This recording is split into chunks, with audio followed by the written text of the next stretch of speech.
every Sunday night, the same battle starts again. Your child's stomach hurts, the tears come. By Monday morning, you're standing at the door watching your kid fall apart, and you already know that the school parking lot is going to be worse. You've been told it's just anxiety. You've been told it's a phase. You've been told just to be firm. And you might have even been told to just push them through it. But deep down, you know something is bigger, and something bigger is happening with your child. This isn't your child being difficult.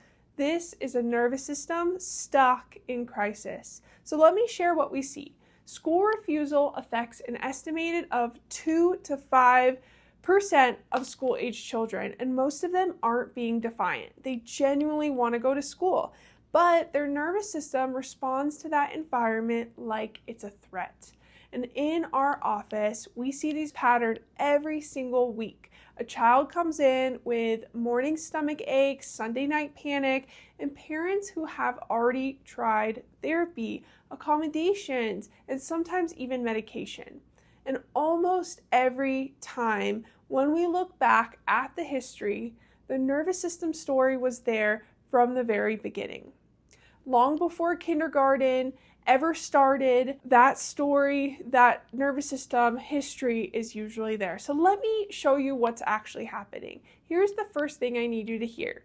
School refusal is not defiance. It's a nervous system response. On paper, school refusal and truancy can look the same, but they're completely different. Truancy is a choice. School refusal is a child who genuinely can't attend. Their survival brain takes over and the thinking brain goes offline. So punishment doesn't change any of this. It just adds more stress to a system that's already overloaded. And that's exactly why the just push through it advice almost always backfires. So here's what's going on underneath. Think of the autonomic nervous system like a car. It has a gas pedal and it has a brake pedal. Okay, so the sympathetic system is that gas pedal.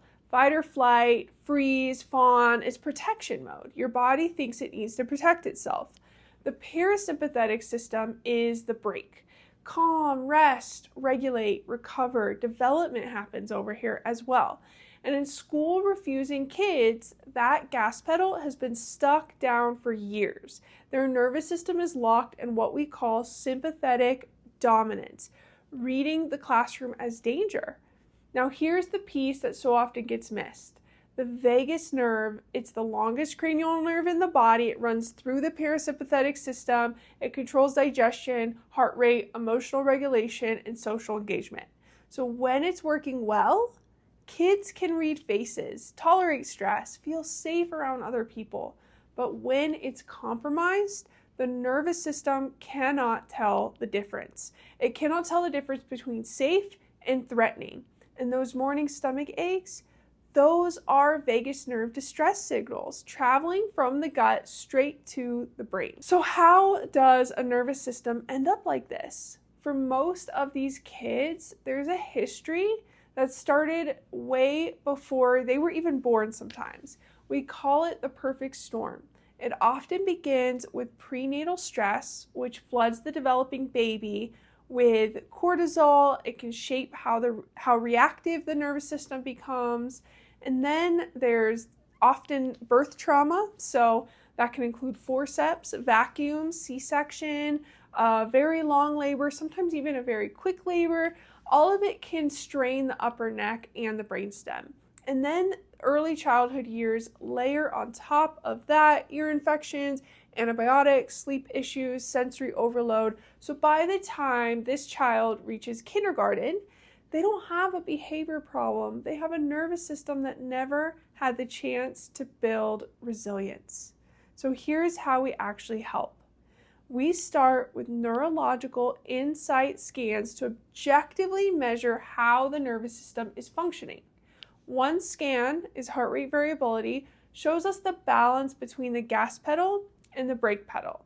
Another scan is the surface EMG, so it measures the muscle tension along the spine. Essentially, it's telling us if those areas are overfiring, underfiring, and it's telling us where the stress gets stored. And then the thermal scan reveals areas of dysautonomia and nervous system stress. From there, gentle adjustments help release that stored tension and restore vagus nerve function. And families typically tell us sleep improves first, then digestion, then emotional regulation. If your child has been struggling with school refusal, please hear this. Your child isn't broken, and this isn't your fault. They're stuck in stress mode, and the nervous system can change. But first, someone has to actually look at it, measure it, and address what's driving the response at the root. That's exactly what we do here at the Well Healing Center in Lafayette, Colorado. I'm Dr. Michelle Green, and I would love to sit down with you and your family, run evaluation, help map out a path forward, and see if I can help. Go ahead and click the link in the bio, or if you're watching this on Instagram, you can comment wellness and you'll receive the link in your DM shortly. Thanks.